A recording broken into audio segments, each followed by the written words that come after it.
తాకట్లో ఉన్న బంగారాన్ని విడిపించి ఆ రోజున మార్కెట్ ధర కట్టి మిగిలిన డబ్బును మీకు అందిస్తుంది కొమ్మూరి గోల్డ్. మీరు అప్పుడు స్కూల్లో ఉన్నప్పుడు మీ ఫ్రెండ్స్ అందరికీ తెలుసా మీరు ఒక పెద్ద సెలబ్రిటీ? యా అంటే తెలుగు వాళ్ళకి ఎక్కువ బాగా పరిచయం అయ్యేది. నేను చెన్నైలో పుట్టి పెరగడంతో తెలుగు వాళ్ళు నాతో అంతా సినిమా వాళ్ళే నాతో చదువుకున్న వాళ్ళు. మన కోదనపణి గారి అమ్మాయి యాక్ట్రెస్ శుభ అని వాళ్ళ చెల్లెలు, అలాగే కన్నదాసన్ గారు రైటర్, ఆయన ఒక కూతురు, ఇలా చాలా. విద్యాసాగర్ నా క్లాస్మేటు, మ్యూజిక్ డైరెక్టర్ విద్యాసాగర్. నేను విద్యాసాగర్ ఒక 6 ఏళ్ళు కలిసి చదువుకున్నాం, 9వ క్లాస్ వరకు, 5వ క్లాస్ నుంచి. ఇలా చాలామంది మాకు సినిమా వాళ్ళందరూ మాకు అలవాటు ఉండేది. సో వాళ్ళందరికీ తెలిసేది, ఓ నా సత్యం గారి అబ్బాయి అని, అలాగే వాళ్ళ పిల్లలని మాకు. కానీ మాకేంటి అవన్నీ అసలు ఆ సెలబ్రిటీ ఫీలింగో అవన్నీ మాకు ఏం తెలియదు. బికాస్ వీళ్ళు ఆ సెలబ్రిటీ స్టేటస్లో లేరు. వాళ్ళు అంటే జనానికి ఉండొచ్చు, కానీ నాన్నగారు అంత సింపుల్గా. అసలు మీరు ఆయన చూసారంటే మాధవి సత్యం గారే ఈయన అంటారు. మీకు ఒక ఎగ్జాంపుల్ నేను ఇక్కడ చెప్పాలి. ఒకనొకప్పుడు ఫ్యాన్స్ మీకు అందరికీ తెలుసు, చెన్నైలో సినిమా వాళ్ళందరినీ చూడడానికి బస్సులు వేసుకొచ్చేవారు. తిరుపతికి వెళ్ళి అక్కడ దర్శనం చేసుకుని గుండు కొట్టించుకుని ఇక్కడికి వస్తే టీ నగర్కి ఒక 15 మంది ఆర్టిస్టులు ఇక్కడే ఉండేవారు. అప్పుడు అల్లురావులింగయ్య గారు, కృష్ణరాజు గారు, దేవరు కాంచన గారు, రాజసులోచన, కేవి మహాదేవన్, మాధవి సత్యం గారు, ఇలా చెప్పుకుంటూ పోతే ఇంకో 10 మంది ఎగ్జాంపుల్, శారద గారు, ఇలాగా కృష్ణ గారు, వీళ్ళందరూ, విజయనిర్మల గారు. సో వీళ్ళందరినీ చూడడానికి వీళ్ళు బస్సుల్లో వచ్చేవారు. ఒక టైంలో ఒక ట్యాక్సీలో ఒక 6 వచ్చారు. వచ్చి మా ఇంటి బయట ఆగి మా నాన్న అక్కడ కూర్చుని పిచ్చి చెట్లు అవన్నీ ఉంటే గడ్డి అవి పీకుతున్నారు తలపాగా కట్టుకుంటుంటే వీళ్ళు వచ్చి ఆవిడ మాధవి సత్యం గారిని మేము కలవాలని మా నాన్నగారిని అడిగారు. వాళ్ళు అడిగేప్పుడు ఆయన అవునని, ఏంటి ఆయన అంటే మేము బలాని ప్రొద్దుటూరు ఎక్కడి నుంచి వస్తున్నామండి, మేము ఆయన మహా ఫ్యాన్లు, మేము అసలు ఆయనకి కనిపిస్తే కాళ్ళ మీద దండం పెట్టాలని మేము అక్కడి నుంచి వచ్చామండి, మిమ్మల్ని చూసి వెళ్దాం, వారిని చూసి వెళ్దామని వచ్చామన్నారు. అలాగే నేను ఒక్క నిమిషం ఉండండి నేను పిలుస్తాను అని చెప్పి ఈయన వెనకాల వైపు పెరటి వైపు వెళ్ళి చేతులు కొడుక్కుని ఈ తలపాగా తీసేసి అదే లుంగి చొక్కాతో బయటకు వచ్చారు. రానైనా నేనే మాధవి సత్యం గారు. సార్ అదేమిటండి, మేము మీకు ఈ ఇదేమిటిది గడ్డి పీక మీ తోటమాల అనుకున్నాం మేము, ఆయన చూసి మీరేమిటి సార్ గడ్డి పీకుంటున్నారు, ఏనాయన మా ఇంటి గడ్డి నేను పీకోవడం వల్ల ఏమన్నా మీకు తప్పు వచ్చిందా మీకు? అంత సింపుల్ ఈయన. అది ఆయనలో ఉన్న గొప్పతనం. ఆయన జీవితాంతరం ఆయన వెళ్ళింది సైకిల్లోనే. ఇది చాలా మందికి తెలియదు. సైకిల్ మీద పాండి బజార్కి వెళ్ళి ఈ పెద్ద వాళ్ళని కలిసి మాట్లాడిన, అక్కడ సైకిల్ ఆపుకుని సరదాగా మాట్లాడి, అటు ఎవరు నాగయ్య గారు అవని, రాజబాబు గారు అవని, నాగేష్ గారు కమెడియన్ అంత ఫ్రెండ్, వీళ్ళందరూ అలా పరిచయంలో మాట్లాడుకుని అక్కడ మళ్ళీ ఈయన కూరలవి కొనుక్కుని సైకిల్లో తిరిగి వచ్చేవారు.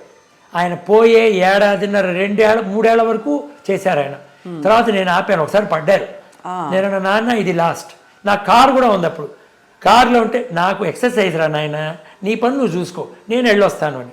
ఆ 75, 76 ప్రాంతంలో ఆయన ఏజ్ పడ్డప్పుడు ఇంక నేను ఆపాను. నాన్న నువ్వు ఇంకెక్కడికి వెళ్ళాలన్నా నువ్వు అన్నీ ఇక్కడే కొనుక్కోవాలి, నువ్వు వెళ్ళకూడదు అంటే అప్పుడు ఆపారు. అసలు అంత సింపుల్ హ్యూమన్ బీయింగ్ నేను సినీ పరిశ్రమలో ఎవరిని చూడలేదు. సో ఒకలా చూస్తే ఇది ఒక వృత్తి ప్రవృత్తి అన్నీ కూడా అలా కలిసిపోయి పాటని చాలా ఎంజాయ్ చేస్తూ ఆస్వాదిస్తూ ఆయన పాటే జీవితంగా మలుచుకున్నారు కదా సార్.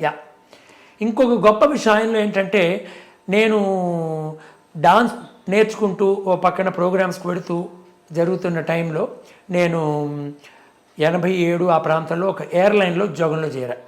వాయుదూత్ అని గవర్నమెంట్ ఎయిర్లైన్, అది 3rd ఎయిర్లైన్. ఇప్పుడు మనం ఉడాన్ అవి అంటాం, ఆ టైప్లో ఎయిర్ ఇండియా ఇంటర్నేషనల్ అవుతాయి, ఇండియన్ ఎయిర్లైన్స్ డొమెస్టిక్ అవుతాయి, వాయుదూత్ వచ్చి ఫీడర్ ఎయిర్లైన్. చిన్న ఊర్లు, చెన్నై టు హైదరాబాద్, చెన్నై విజయవాడ, చెన్నై రాజమండ్రి, చెన్నై కోయంబత్తూరు, ఇలా ఉండి అందులో నేను ఉద్యోగంలో చేరి 6 ఏళ్ళు నేను అందులో పనిచేసా ఎయిర్పోర్ట్లో. సో ఆ టైంలో నాన్నగారు అప్పటికి ఆల్రెడీ రిటైర్ అయిపోయారు. ఆయన ఆబ్వియస్లీ ఆయన యొక్క ట్రెండ్ అవి మారిపోయినాయి. ఆయన కానీ పాట కచేరీలు వెళుతూ ఉండేవారు, కొన్ని ముఖ్యమైన డ్రామాలు వెళ్ళేవారు, కానీ ఎక్కువ పాట కచేరీలు వెళుతూ ఉండేవారు, వచ్చేవారు. ఆయన ఒకరోజు నన్ను వాళ్ళు ఎవరో ట్రాన్స్ఫర్ చేశారు మధురైకి. అప్పుడే నేను కరెక్ట్గా హేమమాలిని గారితో ఆవిడ నూపూర్ సీరియల్కి డాన్స్ చేసి అది పెద్ద హిట్ అవ్వడంతో ఆవిడ నన్ను మీరు నాతో శివుడిగా చేస్తారా మూర్తి అని అడగడం, నేను ఒప్పుకోవటం. ఇంకో పక్క నా దగ్గర నేర్చుకున్న మీనాక్షి శేషాద్రి నన్ను డాన్స్లో అన్న మన ఇద్దరం ప్రోగ్రామ్స్ చేద్దామని, మీ ఇద్దరం కలిసి ప్రోగ్రామ్స్ చేయడం అని మొదలైనప్పటికీ ఈ షిఫ్టింగ్ ప్రాబ్లం అవుతుందని నేను ఏం చేయాలో తెలియని పక్షంలో మా నాన్నగారు, ఆయన విజ్డమ్ ఎంత మంచిదో చూడండి, ఆయన అన్నారు, ఒరే నాయన నువ్వు మీ ఉద్యోగం రిజైన్ చేసేయన్నారు. ఇదేంటి నాన్న అన్న. అలా కాదురా నాయన, నేను 53 ఏళ్ళు నేను చదువుకుంది 4వ క్లాస్ వరకే. నన్ను కాపాడింది ఈ పరిశ్రమ గొంతుతో. అవును, నేను ఇంకా పాడుతున్నాను, ఇంకా నేను పాడతా పిలిస్తే.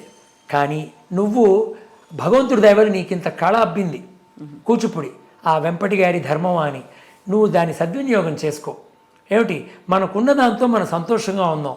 మనకి పోర్ష్ కార్లును ఆడి కార్లు ఉంటేనే మనం కళాకారులం కాదు. కళాకారులు ఉన్న వాళ్ళు నిజమైన కళని వాళ్ళు 10 మందికి పంచిపెట్టే విధంలో నువ్వు మంచి కళను నేర్చుకున్నావు. అది ఏదో సరదాగా పాడగలవు, దాన్ని పెట్టుకుని నువ్వు చక్కగా నీ డాన్స్ నువ్వు ఇది చేసుకో నాయన.